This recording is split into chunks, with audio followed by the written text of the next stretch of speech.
Congratulations, you survived through the stressful beginning of the game and have secured a good foundation for your clan. Now, the real Nobunaga's ambition awakening begins. Perhaps you've gotten the hang with the game and are on your path to steamroll the rest of Japan, or perhaps you are starting to clash with one of the game's major clans and are feeling the heat. If you're the latter, well, here are some tips to help you not quit your playthrough midway. Number 1. Identify the final bosses early. No matter where and who you start the game as, you will eventually have to face off against some clans with tons of castles and talented officers under their banners. In the Kyushu region, it will either be the Shimazu or the Otomo, with the Shimazu being more likely to come out on top. In the Jugoku and Shikoku region, the undisputed champion is the Mori, and if you start in either the Kyushu or somewhere in central Japan, the Mori will most likely be the biggest hurdle to overcome. The Kinki region holds the capital, so no matter where you start, you will eventually have to march towards this place, and the biggest threats in this region are the Miyoshi in early scenarios, the Oda in the middle scenarios, and the Toyotomi in later scenarios. For the Tokai region, if you let the historical events play out, then the Oda will quickly come out on top and march towards the capital post 1560. If you don't, it most likely will be the Imagawa who takes the Oda's place. Despite their infamous reputation in past titles, the Takeda and the Naigo Uesugi funnily enough don't expand much in most of my playthroughs. They still house some of the best officers in the game, so they can be very dangerous facing heads-on. For the Kanto region, it's the Hojo is always the freaking Hojo. Because of the difference in strength, the Hojo will quickly overpower their neighbors and establish a country of their own. And because of the open plains of the Kanto region, their castle have a very easy time marching back and forth offensively and defensively. Unless you start all the way from Kyushu or purposely ignore the Kanto region, the Hojo is the final boss of this game. For the Toku region, the Date will come out as the most powerful, but they may take a bit of time to get there, and since Toku is tucked away in the corner of Japan and so far away from the capital, you can very easily ignore the region and look elsewhere. After you have identified the major clan that you have to face, what's next? Well, the answer is obviously try your best to hold their curve early on. You can do this by allying with other multiple clans and keep asking them to target the major clan. But after you've gained about 2 allies, other clans will start being wary of you, making it hard to do diplomacy, and keeping multiple alliances can be costly and it risks weakening the smaller clans to be easy prey. So, I find the more economical way of doing this is to ally with the major clan itself instead, and ask them to attack different clans, weakening their front-line castles and prevent them from expanding too quickly. Number 2. Don't ignore the Imperial Court. Doing diplomacy with the court will take a bit of time and money, but you can gain titles and a lot of prestige from doing so, and higher prestige unlocks higher levels of some policies and make your units more powerful when facing clans with lower prestige. There is also this one policy that requires a high level of prestige to be of use, more on that a little bit later. Number 3. Don't hesitate to create provinces. I probably don't need to tell you this, but the AI in Awakening is super aggressive and will capitalize on any opening to march their massive army forward. This fortunately also applies to your province AI,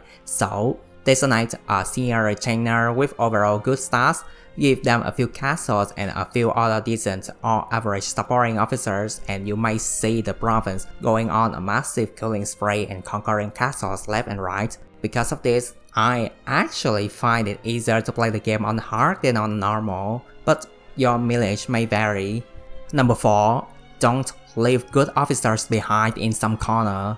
At the beginning of the game, because of the shortage of manpower, you might need to assign all the men you have on hand to whichever county is still unoccupied, and as you keep expanding, you might find yourself leaving behind the officers that you started out with and just populate new castles with newly acquired officers instead. So, after you've secured a good enough foundation for your clan, maximize the policy system reform so you can actually shuffle officers around somewhere that's more suited for their talents, which leads us to Number 5. Stack officer traits and specialize your castles. How well a castle performs depends on the stats and the traits of the officers assigned to the castle. and aside from some special traits, the traits can be stacked up to level 5, so instead of spraying the traits out and make the castles not quite good at anything, concentrate officers with the same traits into one castle to maximize the potential of that castle. Like, if you just acquired a new castle and want to see it developed fast, assign officers with utmost devotion and civil construction to said castle. If you want to have a shorter time raising trust with other clans, stack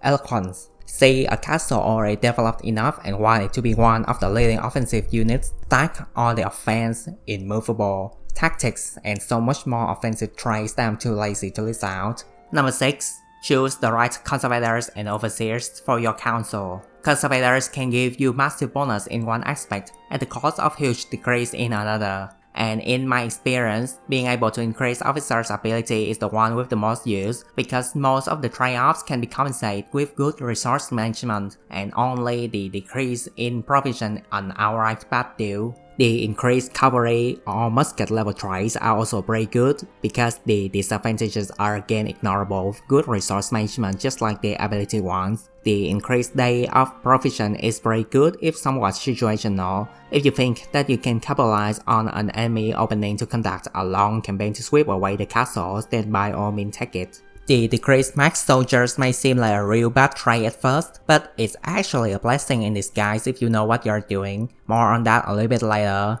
For the overseer traits, at first, you might want to make use of the ones that give you discount for the policies you are using, so you can invest the money into something else instead. But after you've secured a good foundation for your clan, you might want to switch the overseers out for the ones that unlock new policies instead. The best one, in my opinion, is this one. Aristocratic Honor, which increases unit abilities up by 100 prestige, with the maximum race points being up to plus 15, which was why I suggested you not ignoring the court earlier, because those earned prestige will turn your units into a bunch of superhuman fighters. The second best one, or the very best one depending on your playthrough, is Virtue of Benevolence, which increases ability per 25% castle development rate. If you have a bunch of fully developed castles, then this one is better than the previously mentioned Aristocratic Honor, but only officers of the Mogami clan can unlock this policy,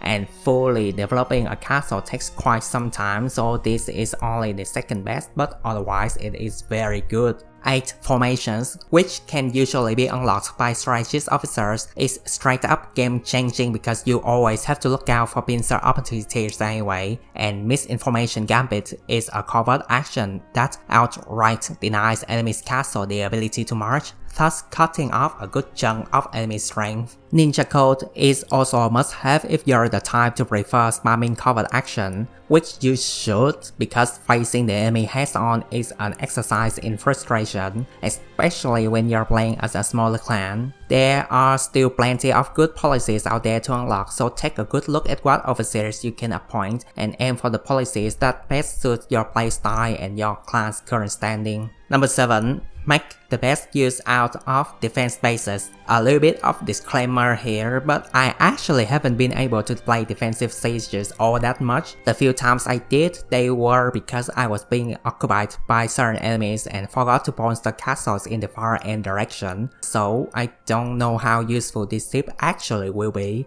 In a defensive siege battle, your goal is less about winning and more about stalling time long enough that the enemy units start dropping by themselves and you win by timeout. So, when assigning officers to a defense base, aside from looking at their traits and stats, look at the equipment that comes with them.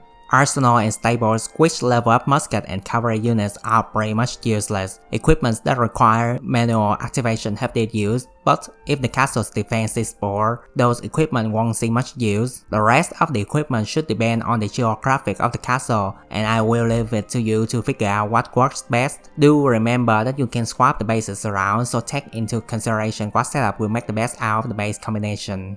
Number 8. So, you want to lay a siege on the enemy's castle. Don't. Just don't. If you can help it, don't participate in siege battle. The defenders have so many advantages to them that you can't not come out of the battle unscathed. Just ignore the enemy defense base and go for the castles instead. If you completely cut that base off from the rest, the castle may be changed back to normal marching castle a month later, making for a much easier target. If you absolutely have to lay a siege, maybe because it's the clan's glass castle for example, then try to occupy all of the castle surrounding counties first. That will make it more likely to have missions to force the castle lords to surrender. Also, try spamming destroy at the castle first before actually going into the siege. One successful destroy will reduce the castle HP to just a quarter of its maximum HP, reducing much of your hectages. Number 9. Maximize your authority show-off. Using overwhelming number of troops to crush units of much smaller size is good and all, but if you're facing off against a major clan, chances are that clan will just endlessly throw units at you, making for a very slow and annoying march. So if you can help it, try to force the enemy into battle that gives you massive authority show-off if you win. By showing off authority, you can potentially win not just the castle you are aiming for, but also some of the surrounding castles too. You can even flabbergast all the castles to not be able to mobilize against you, and you win the respect of other clans too, making the rest of the march pretty much a walk in the park. The less advantages you have against the enemy force, the better chance you can have more authority show off. But you don't want to be too disadvantaged because duh, you still want to win after all. So try to keep the size of your army just big enough to be somewhat balanced with the enemy. This is why previously mentioned points about specializing your castle is so important, and having a reduced number of troops isn't all that bad because it helps you control the sizes and quality of your units more. Now that's all said and done, how exactly do you know how many troops the enemy may have to repair? Well, here is the only time I'll tell you to use the overwork march option because it's the only way to tell how many soldiers the enemy will potentially call up to face you. Don't agree with the AI suggestion though, plan out the right units and the route to take yourself. Be aware that you may need to march out multiple units from afar first so the enemy can be alerted of your attack and move their troops out too. Number 10. There is no number 10. I ran out of things to talk about, but this kind of videos require me to list out 10 things for some reason. And that's it. That's the end of the video. Hope you find some of these tips useful and hope you have a lot of fun with the game. Have a good day.